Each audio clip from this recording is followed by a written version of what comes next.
Tre Mann is one of the more fun prospects I have watched for this draft cycle. The sophomore combo guard from Florida is one of the best shot creators in this draft, and he fits an archetype, in my opinion, that can be valuable both as a starter and as a bench player. And today I want to talk about his strengths, weaknesses, and what I think the future looks like for someone like Tre Mann. But before we get into today's video, I've noticed that about 60.5% of you guys that watch my videos happen to not be subscribed. So happen to fall to that 60.5%. Or you just happen to be new and like what you see, feel free to like, subscribe, hit notification bell, be notified whenever I release a video. I make videos to take elements of film essays and apply them into basketball. I also make videos covering the NBA draft and high school basketball as well. So if any of those things are of an interest to you, this is the channel for you. Let's try to get 100 likes on this video so YouTube will recommend it to others. But with that being said, let's get right into the video.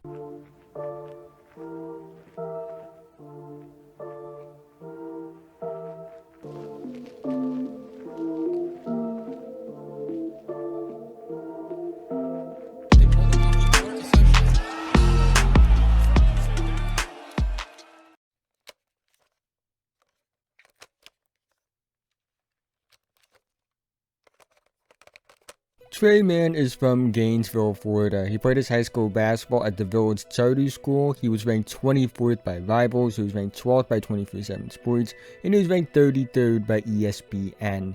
He was a McDonald's All-American. He would commit to play his college basketball in-state at Florida. He would have a lackluster freshman season as he averaged 5.3 points a game on a 44.6% shooting percentage, tested the draft waters for a little bit for the 2020 draft, then decided to come back for his sophomore year where he was much better and averaged 16 points a game on a 57.9% shooting percentage, looking much closer to the prospect we all thought he could be as a freshman when he, of course, committed to Florida. When it comes to the strengths of Tre Mann, the first thing that does stand out is his shot creating. I would argue that he's one of the best, if not the best shot creator, at least pure shot creator, I should say, in this draft. He's a very good three-point shooter as well, as he shot 40% from 3 and almost 5 attempts per game as a sophomore at Florida. Has a very good handle, very safety, I would say, with his handle as well, which contributes to his shot creating. Having that combination of the handle and the shooting ability, I really think that makes it a very good combination when you look at shot creating, obviously. So I think those three things really make me confident that he'll at least be a competent player in the league.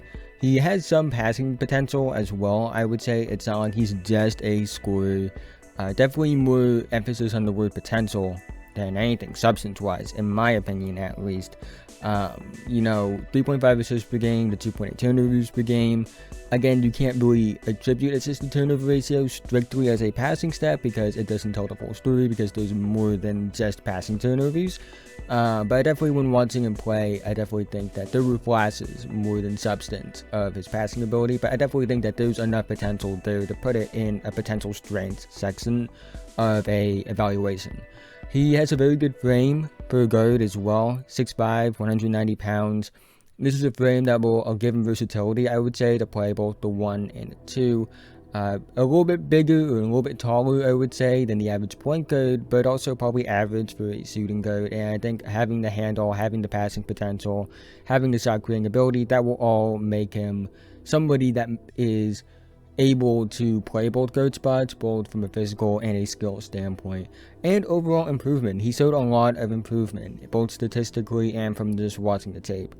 Obviously, statistically, he saw a massive improvement in his points per game. He averaged over 10 more points per game compared to his freshman year.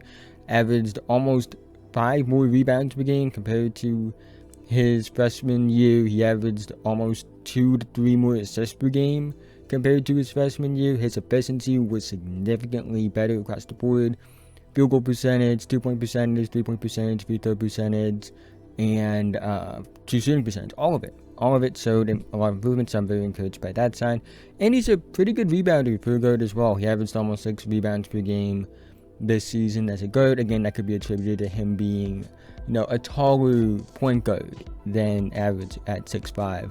But overall, there's a lot to like about Tre Mann's offense. There's a lot of substantial stuff with the shot creating, the three-point shooting, in my opinion, and his potential with the passing as well, and having that versatility, obviously, is never something you can, go without. And I think that he has a lot of potential in this regard, but obviously he does have weaknesses as well, and we must talk about those. When it comes to the weaknesses of Tre Mann, the first one that does stand out is his lack of strength. It's something that's just very noticeable. There are times, he just doesn't handle contact that well, gets thrown off base, stuff like that. Do think he has decent balance, but I also think that, again, the strength is a concern, regardless. He is young. He is only 20 years old, and he just turned 20. He is a sophomore, obviously. I definitely think that's something he can improve. He'll get into an NBA strength and conditioning program, which across the board I think are actually pretty good in the league. And I think once to improve on that, get him up to around, I want to say like 200 to 205 pounds. I think, he can still maintain a lot of his, athleticism and movement skills at around 200 to 205 pounds. So I think it's something that can improve. Doesn't have great burst, I would say. It's not like he's going to blow by his man a lot. I definitely think that the craft and the handle that he has does make up for this lack of burst. But I do think that, it is something that was very noticeable when you watch them play. Decision making, I would say that his decision making does need to improve. He did throw some dumb passes, to say the least. I wouldn't call him a natural passer, I would say. So I do somewhat excuse these things. I definitely think he's a good passer and has potential to be a really good passer. But he's definitely more wired as a scorer from what I've seen. So his decision making as a passer can be off a bit. I would say that his defense could show improvement. This is something that I think probably is actually true for a lot of young players, and I say it a lot. I definitely think that it can improve, but I also do think that it was noticeable that his defense was a struggle when just watching him play in general. And his wingspan, he has a pretty average wingspan as well. I think that may cause some trouble in the passing lanes. It's not the biggest concern in the world, considering what the strength of his skill set and the strength of his archetype are, but I definitely think that is something that is a bit noticeable when you watch him on defense. It definitely is with the wingspan. That's definitely a defensive thing, I would say. But really, I do think, again, some of these things are improvable. The strength, I believe, is improving, or improvable, I should say, not improving. Decision making, I think that can improve under good mentorship. But there are also things like the lack of boost and the defense and the wingspan that really I am a bit more skeptical on him improving on, though. Tre Mann is my number 16 ranked prospect in this draft. My personal draft range for him would be between the 10th pick and the 17th pick. The likely draft range for him, based off what I've seen from other people's boards, whether that be friends, mainstream media, etc., would be between the 13th pick and the 25th pick. His ceiling for me is a high-level shot-creating combo guard, someone that definitely would be a starter. I think someone that would flirt with like 20 points per game, but maybe not quite get there because he's more of a secondary than a primary than anything. His floor to me is a mid-rotation scoring guard. I definitely think that he has a role in the league. I definitely think that there are enough like solidified skills with him to suggest that he's going to at least be like a solid rotation player.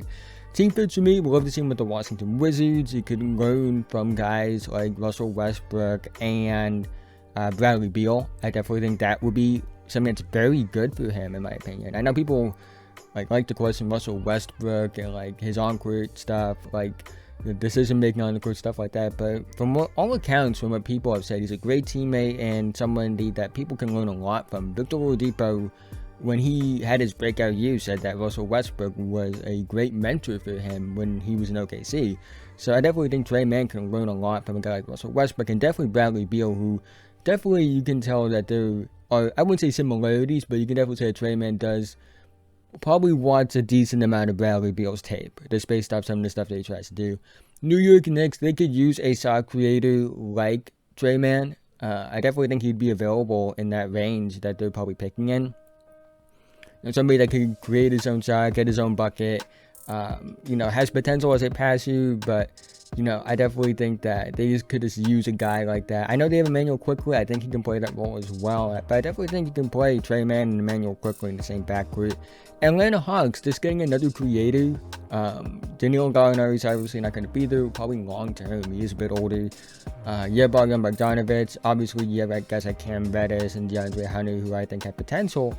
But Tre Mann's there. I definitely think having him as your backup point guard in the future, he could be a guy. If they keep Lou Williams, Lou Williams could teach or be at least be a mentor for Tre Mann. I definitely think that's something that's out of the question. So those are 3 teams I think I would really like to see him with. Another team I would say that that's not going to be listed on here would be the New Orleans Pelicans. They could just use a sock fader like him.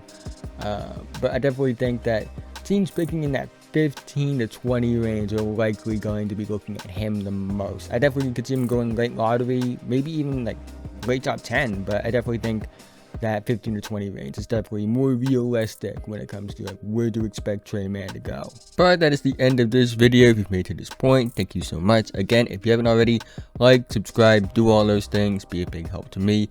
Let me know what you think of Tre Mann in the comment section below. Love to hear what you guys have to think of a ceiling, floor, maybe some NBA comparisons. Love to hear stuff like that, so feel free to leave a comment.